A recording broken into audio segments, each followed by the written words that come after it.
Hello students, welcome to अधिगम। आज हम स्टार्ट करेंगे बेसिक प्रिंसिपल ऑफ साइंस जो कि रेलिवेंट है MPPSC unit 7, SSC CGL, SSC CHSL, all railway exams and all other exams जिसमें जनरल साइंस एक इम्पॉर्टेंट सब्जेक्ट है। Let's start.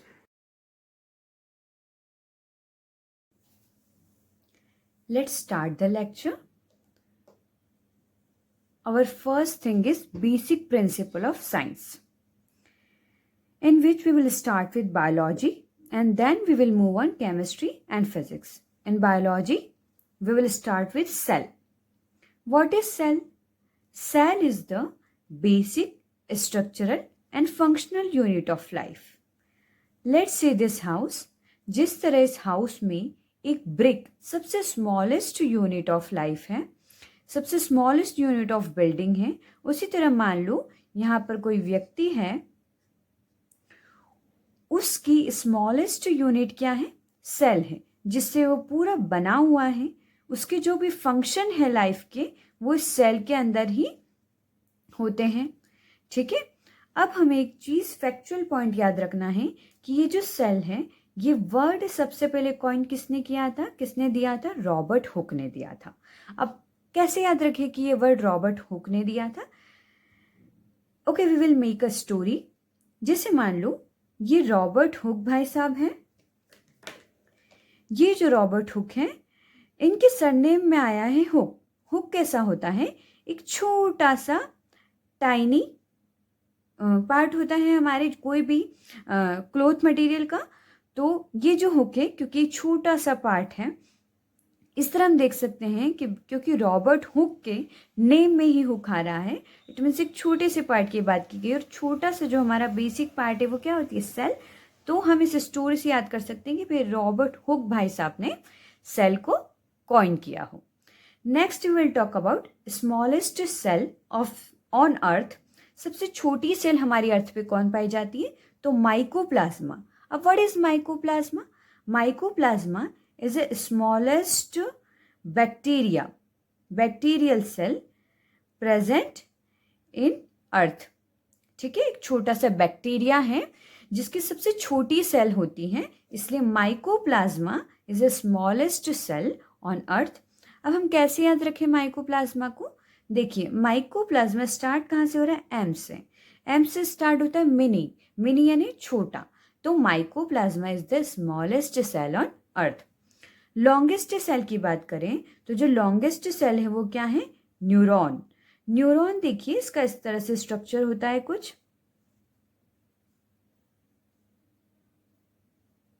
इस तरह से इसका एक स्ट्रक्चर पाया जाता है और ये हमारी बॉडी के ब्रेन पार्ट में होती है। हमारी ब्रेन की सेल है न्यूरॉन। अब कैसे याद रखिए कि न्यूरॉन ही लॉन्गेस्ट सेल है? देखिए, लॉन्ग पैराग्राफ्स, कुछ भी लॉन्ग चीज़ें याद करने के लिए हम किस चीज़ का इस्तेमाल करते हैं? हमारे ब्रेन का इस्तेमाल करते हैं। ठीक है, हमारे ब्रेन का इस्तेमाल करते हैं कुछ भी टफ चीज़ याद करने के लिए। इसलिए लॉन्गेस्ट सेल भी हमारे कहाँ प्रेजेंट होंगी? ब्रेन में ही प्रेजेंट होगी, जो कि न्यूरॉन है। अब बिगेस्ट सेल हमारे अर्थ पे कौन सी है? Egg of ostrich. देखिए, ऑस्ट्रिच के एक तरह की बर्ड है। ठीक है, और ये ऐसी बर्ड है जो कि लार्जेस्ट बर्ड ऑन अर्थ है। जब ये लार्जेस्ट बर्ड है तो उसका एग भी क्या होगा? लार्जेस्ट ही होगा। ठीक है, अब हम मूव करते हैं नेक्स्ट पार्ट पे, टाइप्स ऑफ सेल। अब देखिए, सेल हमने दो तरह की पढ़नी है। सबसे पहली है प्रोकारियोटिक सेल एंड नेक्स्ट है यूकारियोटिक सेल। देखिए, बहुत ही इजी है, नेम से ही।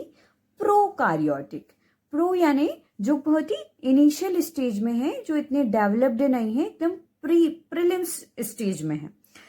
कार्योटिक, कैरियो का मतलब होता है न्यूक्लियस। देखिए, कैरियो का मतलब क्या होता है? न्यूक्लियस। तो मतलब एक ऐसी सेल जिसका न्यूक्लियस नहीं है या फिर अंडर डेवलप्ड है। ओके। यूकारियोटिक सेल, यू का मतलब होता है ट्रू। यू का मतलब क्या होता है? ट्रू। एंड कैरियोटिक यानी न्यूक्लियस। कैरियो यानी न्यूक्लियस, यानी ऐसी सेल जिसका न्यूक्लियस क्या है? प्रेजेंट है। ओके। प्रोकारियोटिक सेल देखिए, बहुत ही स्मॉल सी सेल होती है, बहुत ही स्मॉल सी सेल होती है। अब इसमें जो न्यूक्लियस है वो नहीं होता है और जेनेटिक मटेरियल कुछ भी हो सकता है, डीएनए और आरएनए, और ये स्कैटर्ड रहता है साइटोप्लाज्म में। ठीक है, तो कैसी सेल है? सबसे स्मॉल सेल है, न्यूक्लियस एब्सेंट है ही नहीं। जो जेनेटिक मटेरियल है वो जैसे क्रोमोसोम है तो वो सर्कुलर फॉर्म में है, ये इस तरह से सर्कुलर फॉर्म में प्रेजेंट हो सकता है जेनेटिक मटेरियल। और सेल ऑर्गेनेल्स एब्सेंट है। अब सेल ऑर्गेनेल्स क्या होते हैं हम आगे डिटेल में पढ़ेंगे, लेकिन मैं बता देती हूँ अभी। जैसे मान लो cell organelle for example mitochondria जो कि एनर्जी प्रोडक्शन करता है। नेक्स्ट हम बात करें लाइसोसोम जो कि सुसाइडल बैग है, अगर सेल में कुछ भी प्रॉब्लम आ जाती है तो वो हाइड्रोलाइटिक एंजाइम्स रिलीज करता है। We will study further cell organelle. यहाँ पर हम सिर्फ ये देख लेते हैं कि प्रोकार्योटिक सेल में सेल ऑर्गेनल्स एब्सेंट होते हैं। यूकार्योटिक सेल देखिए बहुत ही डेवलप्ड सेल है। यहाँ पर न्यूक्लियस प्रेजेंट होता है, ठीक है, उसके अंदर हमारा जेनेटिक मटेरियल होगा डीएनए एंड आरएनए। ठीक है, अब इसमें सेल ऑर्गेनल्स प्रेजेंट होते हैं। ये कंपैरेटिवली लार्ज सेल है। समझ आया? प्रोकार्योटिक सेल की बात करें तो बहुत ही सिंपल छोटी सेल है। यूकार्योटिक सेल की बात करें तो थोड़ी लार्ज सेल है। न्यूक्लियस प्रेजेंट होता है। मोर देन 1 क्रोमोसोम होते हैं। फॉर एग्जाम्पल यूकार्योटिक सेल की बात करें तो ह्यूमन सेल, ह्यूमन में कितने क्रोमोसोम्स होते हैं? 46 क्रोमोसोम्स होते हैं। ठीक है, 23 पेयर्स होते हैं। सेल ऑर्गेनल्स प्रेजेंट होता है यूकार्योटिक सेल में। ओके, अब हम बात करते हैं सेल के प्रॉपर स्ट्रक्चर की। अब हम ये कौन सी सेल पढ़ रहे हैं? यूकार्योटिक सेल पढ़ रहे हैं। देखिए प्रोकार्योटिक सेल पढ़ने की नीड नहीं है क्योंकि वो बहुत ही सिंपल सेल है। प्लाज्मा मेम्ब्रेन द्वारा वो सराउंडेड होती हैं, बीच में न्यूक्लियस नहीं होता है और जेनेटिक मटेरियल स्कैटर्ड फॉर्म में प्रेजेंट होता है, वो हमें पढ़ने की नीड नहीं है। हम यूकार्योटिक सेल पढ़ते हैं और इसके पूरे पार्ट्स की स्टडी करते हैं कि अगर कोई भी क्वेश्चन आता है सेल से रिलेटेड तो हम आंसर दे पाए। ओके, अब सबसे पहले हम बात करें तो जो सेल है उसकी कवरिंग जो होती है वो प्लाज्मा मेम्ब्रेन की होती है। किस चीज की होती है? Plasma membrane. अब प्लाज्मा मेम्ब्रेन किस चीज की बनी हुई होती है? तो फॉस्फोलिपिड। अब what is phospholipid? Phospholipid means phosphorus and lipid की बनी हुई होती है ये। ठीक है, अब प्लाज्मा मेम्ब्रेन की हम बात करें तो ये लगभग अर्थ पे जितनी भी सेल्स प्रेजेंट है सब में पाई जाती है। ओके, अब प्लाज्मा मेम्ब्रेन की क्या फंक्शन है? ये सिलेक्टिवली परमिएबल मेम्ब्रेन है। What is the meaning of selectively permeable membrane? It means जैसे मान लो अगर आप क्लास के मॉनिटर हो तो आप अपनी क्लास की प्लाज्मा मेम्ब्रेन हो। क्यों? क्योंकि आप डिसाइड करोगे कि भाई कौन व्यक्ति अंदर आना चाहिए और कौन व्यक्ति बाहर जाना चाहिए। आप किसी भी व्यक्ति को क्लास में आना अलाउ नहीं करोगे। इसी तरह से प्लाज्मा मेम्ब्रेन भी डिसाइड करती है कि कौन सा सब्सटेंस सेल के अंदर जाना चाहिए एंड कौन सा सब्सटेंस सेल के बाहर आना चाहिए। Okay, next we will move on cell wall.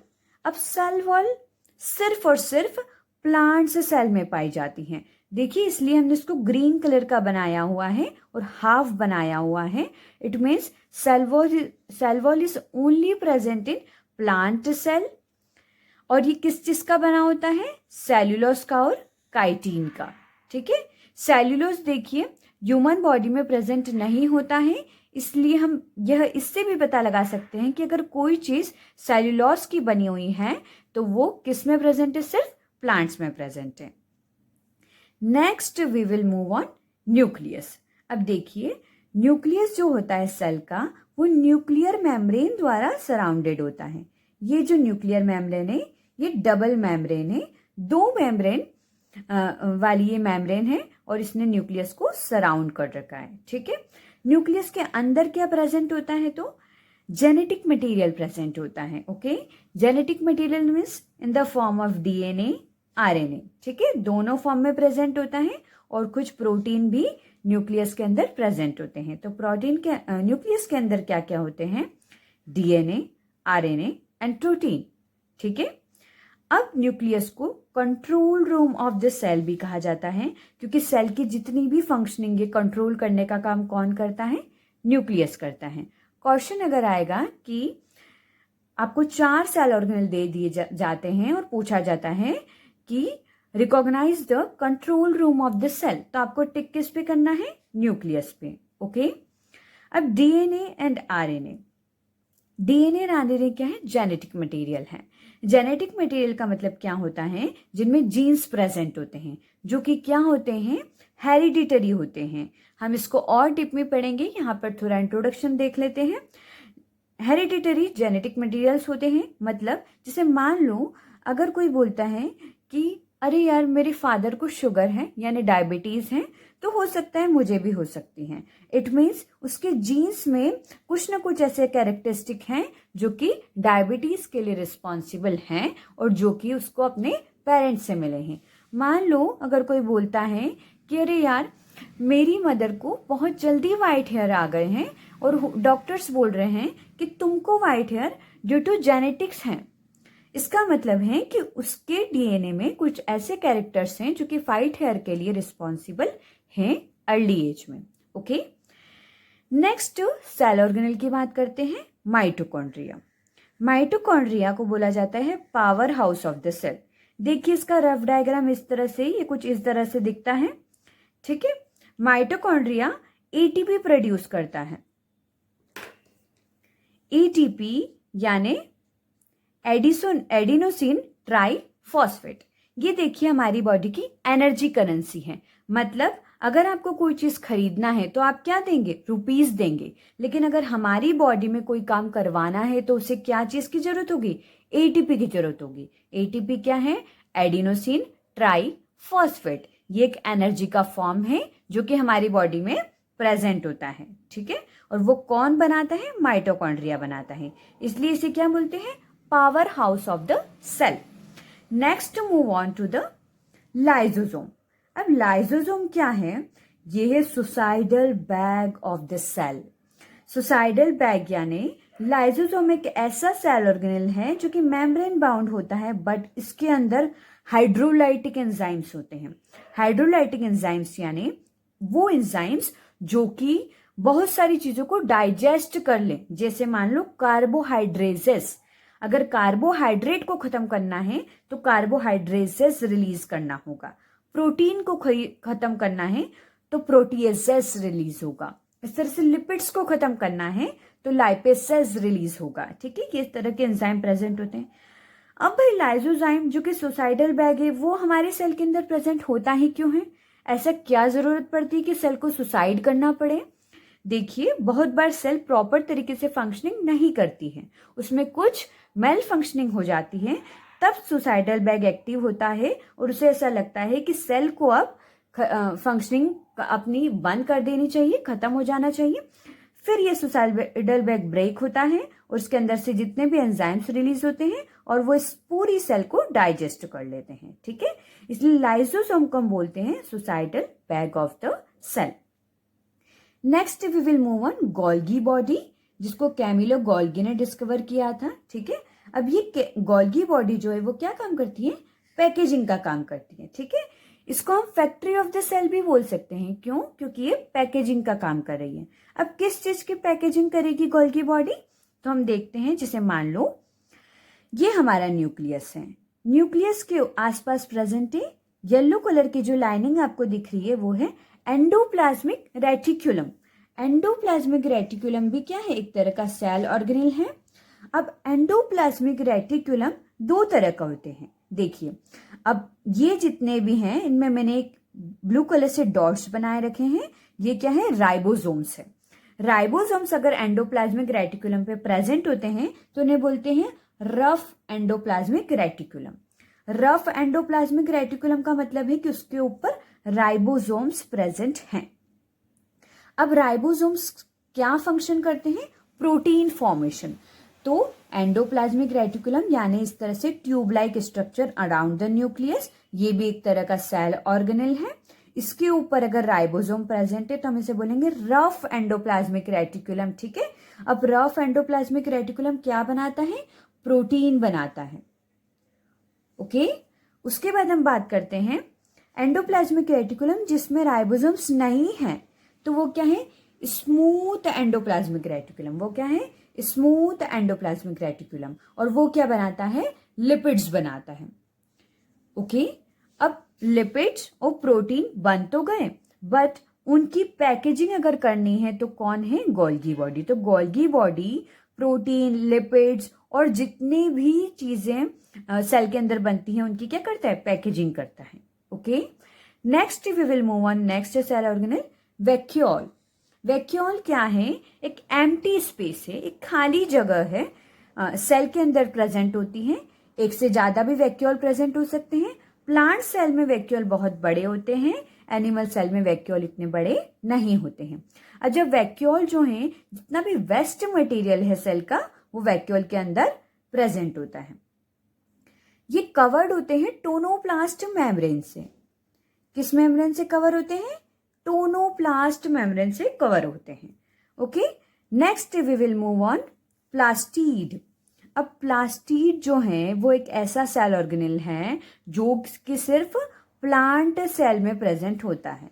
Okay, plant cell में प्रेजेंट होता है। अब हमने दो चीज पढ़ी, देखिए सेल वॉल भी सिर्फ प्लांट सेल में होगी और प्लास्टिड भी सिर्फ प्लांट सेल में होगा। ओके, अब ये जितने भी सेल ऑर्गेनेल की बात करी हमने, mitochondria, lysosome, ribosome, Golgi body, vacuole, plastids, ये सब किस में प्रेजेंट होते हैं, साइटोप्लाज्म में प्रेजेंट होते हैं। ठीक है, साइटोप्लाज्म के अंदर प्रेजेंट होते हैं। अब प्रोटोप्लाज्म क्या है, अब प्रोटोप्लाज्म है साइटोप्लाज्म और न्यूक्लियोप्लाज्म को कॉम्बाइन करके अगर हम बोले तो प्रोटोप्लाज्म है। अब प्रोटोप्लाज्म के अंदर साइटोप्लाज्म भी आ जाता है और न्यूक्लियोप्लाज्म भी आ जाता है। ठीक है, क्वेश्चन आता है कि व्हाट इज प्रोटोप्लाज्म, तो protoplasm is the combination of cytoplasm and nucleoplasm. Okay, nucleoplasm nucleus के अंदर प्रेजेंट होता है, साइटोप्लाज्म सेल के अंदर प्रेजेंट होता है। अब जो हमने प्लास्टिड्स पढ़े हैं उसके बारे में हम डिटेल में थोड़ा पढ़ते हैं, बिकॉज इससे क्वेश्चन फ्रेम होते हैं। ठीक है, अब हम सबसे पहले पढ़ते हैं क्लोरोप्लास्ट। देखिए, प्लास्टिड हमें ध्यान रखना है कि सिर्फ प्लांट्स में पाए जाते हैं। ठीक है, सिर्फ प्लांट्स में पाए जाते हैं। सबसे पहला जो प्लास्टिड है वो है क्लोरोप्लास्ट। क्लोरोप्लास्ट के अंदर क्या प्रेजेंट होता है, क्लोरोफिल प्रेजेंट होता है। It is a green pigment. ठीक है, कोई भी लीफ ग्रीन किस लिए नजर आ रही है, क्योंकि उसके अंदर क्या प्रेजेंट है, क्लोरोप्लास्ट प्रेजेंट है। इसको बोला जाता है किचन ऑफ द सेल। ठीक है, क्योंकि फोटोसिंथेसिस जो प्रोसेस है, फोटोसिंथेसिस जो प्रोसेस है वो किस में होती है, क्लोरोप्लास्ट में होती है, जिससे प्लांट अपना फूड बनाता है। ठीक है, इसलिए इसे बोला जाता है kitchen of the cell. Next we will move on chromoplast. अब chromo, what is the meaning of chromo, chromo का मतलब होता है कलर।